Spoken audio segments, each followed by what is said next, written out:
தலைப்போட ஆரம்பிக்கலாங்க.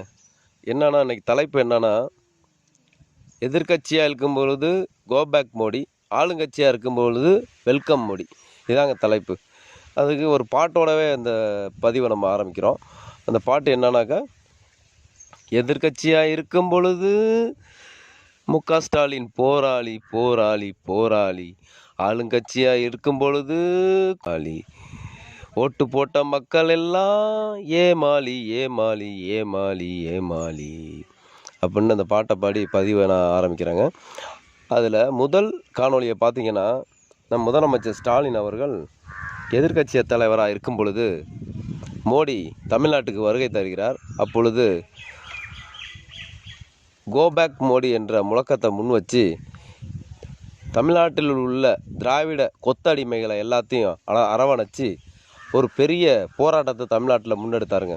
அப்போ அவர் சொல்லியிருப்பார், கருப்பு சட்டை இல்லாதவங்க ஒரு கருப்பு பேட்சாவது குத்திக்கன்னு மக்கள்கிட்ட, அந்த திராவிட கொத்தடிமைகள்கிட்ட மண்டிட்டு கேட்டிருப்பாருங்க. அந்த நாளை நம்ம ஒரு துக்க தினமாக அனுசரிக்கணும் அப்படின்னு சொல்லி ஆர்ப்பாட்டம் பண்ணி, பெரிய ஆர்ப்பாட்டம் பண்ணி ரொம்ப இதாக பண்ணியிருப்பாருங்க. அதே ஸ்டாலின் அவர்கள் இன்றைக்கு மோடி தமிழ்நாட்டுக்கு வருகை தருகிறார், அவரை வெல்கம் மோடி என்று முழக்கத்தை முன்வைக்கிறாருங்க. அதோடு மட்டுமல்ல, ஏர்போர்ட்டுக்கே போய் மோடி அவர்களுக்கு பூங்கொத்து கொடுத்து சால்வை போத்தி பொன்னாடை போத்தி வரவேற்றிருக்காருங்க. இதுக்கு என்ன பேருங்க?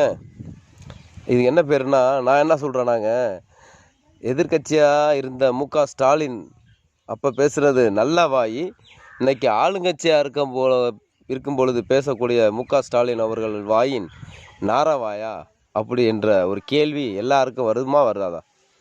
அப்புறம் இரண்டாவது காணொலியை பார்த்தீங்கன்னாங்க, இந்த தமிழன் பிரசன்னான்னு ஒருத்தர் இருக்காருன்னு வச்சுக்கோங்க, மரியாதையாக பேசுவோம், இருக்காருங்க.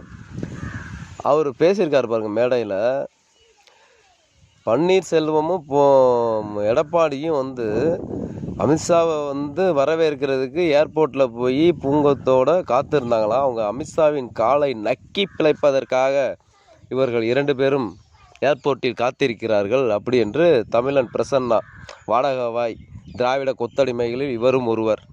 அவரை தமிழன் பிரசன்னா சொல்கிறதுக்கு எனக்கு பிடிக்கலங்க, தருத்திரியம் பிடிச்ச பிரசன்னா அப்படின்னு வச்சுக்குவோம். பேசியிருக்காருங்க. நான் என்ன சொல்கிறேன்னா, இப்போ சமீபத்தில் நடந்தது, நம்ம உங்கள் முதலமைச்சர் ஸ்டாலின் அவர்கள் ஏர்போர்ட்டுக்கு பூங்கொத்தோட பொன்னாடையோடு போனார். எதற்காக போனார்? அதாவது எடப்பாடியும் பன்னீர்செல்வமும் பூங்கொத்தும் பொன்னாடையோடு போனதுக்கு அமித்ஷா காலை நக்கி பிழைக்க போனாங்க. இப்போ முதலமைச்சர் ஸ்டாலின் அவர்கள் பிரதமரின் காலை நக்கி பிழைக்க போனாரா அப்படி என்ற கேள்வி எங்களுக்கு வருதுங்க. அதாங்க என்ன சொல்கிறது, திராவிட மாடல்